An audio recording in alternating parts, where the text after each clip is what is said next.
What's going on, everybody, and welcome back to SoCal Exploring. It's been a while since I've done one of these videos, and by one of these videos I mean just behind the mic and talking to you guys directly instead of in a vlog sort of fashion. And that's because we've been in the middle of haunt season, and a haunt season has been great. It's been fun, and I'm sure you guys have been enjoying the vlogs and enjoying all the haunts yourself, but I have yet to give any sort of review or rankings or anything like that on any of these haunts that I've been to. So why not kick it off with Halloween Horror Nights Hollywood, everybody's favorite. And that's why in today's video I'm going to be breaking down my maze rankings from my least favorite to my favorite for Halloween Horror Nights 2021 at Universal Studios Hollywood. Now I will be coming out with a full review, but I'm waiting to see one more time before I go to see like how they're running it operationally, because there have been some issues with operations and whatnot and capacity and just a whole bunch of stuff that I want to get into, but I want to make sure that I actually experience the full,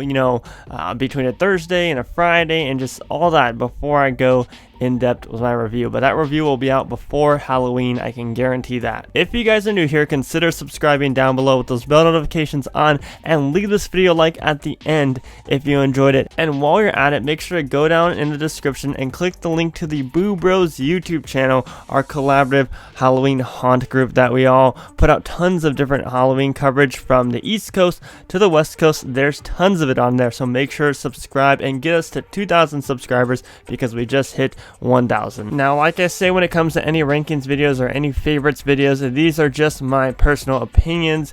I would like to see your list down below on your top mazes from Halloween Horror Nights this year, or your full-on rankings. Let me know down in the comments section because it's fun to see everybody's different opinions. But let's get into number 6, The Exorcist. When The Exorcist got announced, I was excited. I was like, yes, The Exorcist is coming back. I liked that maze a whole lot. It was fun. It showed what Murdy can do with something that he doesn't have a lot of content to work with. But then I forgot how many black walls were in it, and being in a soundstage, which was a completely bad decision by whoever made that decision, made it to where there's even more black walls than ever. In fact, this maze had the most out of the entire event, and you can argue the fact that yes, what could you do, because the movie takes place in a bedroom, so what else could you do as far as sets go? Well, you can't do much. I mean, you can get creative with it like Orlando did when they did their Exorcist maze, but even that, you still can't get as creative with something that doesn't have any content whatsoever. I mean, of course you can do your own original twist on it, but at the end of the day, people go there for the movies and people go to see the adaptations of the movies in real life. I actually find myself quite bored going through this maze, to be completely honest, and I don't understand why. Sometimes it's the highest wait time of the night. I get it's because it's a household name like The Exorcist. Everybody knows that. It goes down as one of the scariest horror movies of all time. But still, if you're new to the event and you haven't been, don't waste your time waiting for this.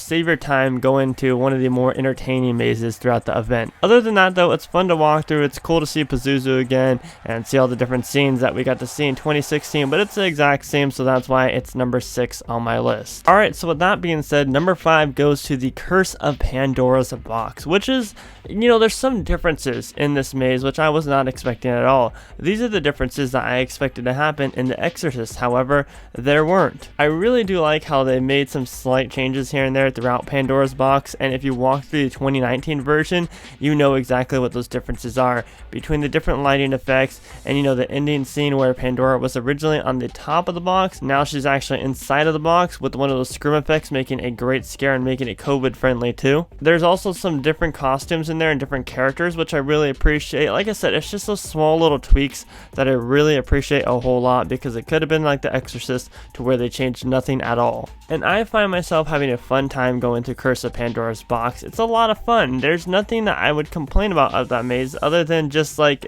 don't bring it back, because if you bring it back for a third year, then it just gets boring at that point. I really do enjoy the 2 new maze locations over there in the Curious George area, which once again, another topic to save for the review. I just wanted to throw that in there. But yeah, the Curse of Pandora's Box, I don't really have any complaints with it. I know there were some issues with like people wanting to take photos of the facade and then putting a whole bunch of signs in front of it in the very beginning, but since then they moved the signs to make it to where the facade's more photogenic, if you will. And the pre-show's still there, which is nice. They actually, do a more elaborate pre-show as far as operations go. Like, they actually stop people and not just let everybody go through and then stop it maybe every hour or so, because that's what I feel like they're doing in 2019. Now it's like every other group, they stop them to watch the pre-show and watch Pandora's Box open up. Number 4 goes to Halloween 4, the return of Michael Myers. I feel like he's had like a million returns at HHN, but it's fine. I love Michael, and that's why he's my number 4 spot. Now, Halloween 4 had some changes that I did not expect at all. I expected there to be changes in Pandora's Box, even if they're minor tweaks. But in Halloween 4, I was like, no, that one's going to be the exact same, especially since it was a last minute replacement. But I was wrong, because Halloween 4 has tons of different changes in it, and it has a brand new scene. And the new scene is awesome with Dr. Loomis. Oh my god, I love it. Not to mention the finale scene with the mirrors and the different Michaels all around. I think that's a really nice add. Gets a great scare out of everybody compared to just putting black walls and Michael jumping out of nowhere. And as far as all the scares go, they're all different because they all have that scrim effect to where they're behind the glass and they're scaring guests. And they still get a very good scare out of people, which I really appreciate. All throughout the maze, actually, there's new scares everywhere. Scares that weren't there in 2019, which I did not expect at all, and I really like that a lot. The whole maze, I feel like some of the scenes are flipped around and some of the scenes are before others and compared to in 2019. But yeah, I really don't have any complaints with Halloween 4 other than it impressed me, it shocked me, and I feel like I'm one of the only people who are like giving it credit for what they did with it this year, basing off of what they had to do with it, basing off their budget and basing off the last minute replacement. I feel like tons of people aren't giving it enough credit, but that's fine because I'll enjoy these shorter wait times for Halloween 4 as much as possible. Alright, now we're getting into my top 3 mazes of Halloween Horror Nights 2021, which this may rile some people up quite a bit. Number 3 is going to go to The Haunting of Hill House. I feel like with this maze, a lot of people are split. You got the people who are like, man, this maze is one of the greatest that HHN has ever put on of all time. You got people that are like, they did such a good job at retelling the story of the series in real life and bringing it to life and making you feel like you're a part of it. And then you got the people like me who are just hands down disappointed with it. I will give it this. The maze is absolutely terrifying, and you do get to see plenty of different scenes from the series, as well as Tall Man, who's on stilts in one of the rooms, which is awesome. I love when they do those scares where they have a stilt walker in the actual maze. And even though it is my number 3, I'm not completely knocking it. I really enjoyed it a whole lot. It's creepy, it's absolutely terrifying, and there's a couple different effects in there that are really neat. However, there is one quote-unquote effect that ruins the entire maze experience, and that's of course the bent neck lady. You can clearly see that there are 2 heads there. There's a character's head and covered in the black cloth or whatever it is, and then there's the bent neck lady's mannequin head that's hung off to the side, and when they do the scare, you can see both of them. It just looks dumb. And I feel like they didn't even try to make the bent neck lady look like the bent neck lady. Like, it just looks like a generic mannequin that has the head twisted to the side. It looks really, really dumb, and that's just my personal opinion. But if you compare what you see in the maze compared to the series and just the way that the bent neck lady is supposed to look, it looks nothing like her at all. It doesn't even look scary. It literally just looks like a mannequin. I mean, am I wrong for saying that? Like, come on, guys. Am I wrong? And I get they try their best to, make all the characters look like how they're supposed to look like, but Jesus Christ, this did not look good at all. Anyways, enough ranting about that.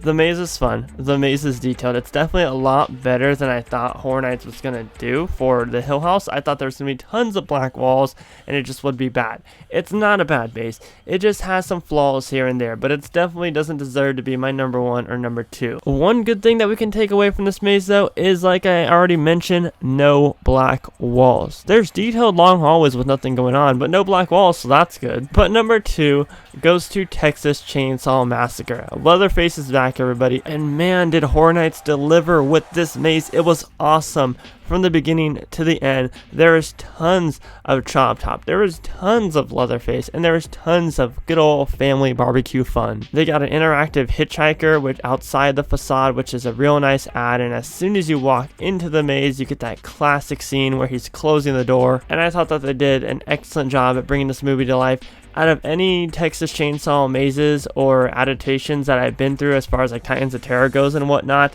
this has been the very best, and I can say that with 100% confidence. And you know, they were able to pull it off even with a smaller budget. Sure, they reused a bunch of the props that they have years prior, but the way that they put it together was awesome. I was actually shocked with this maze too.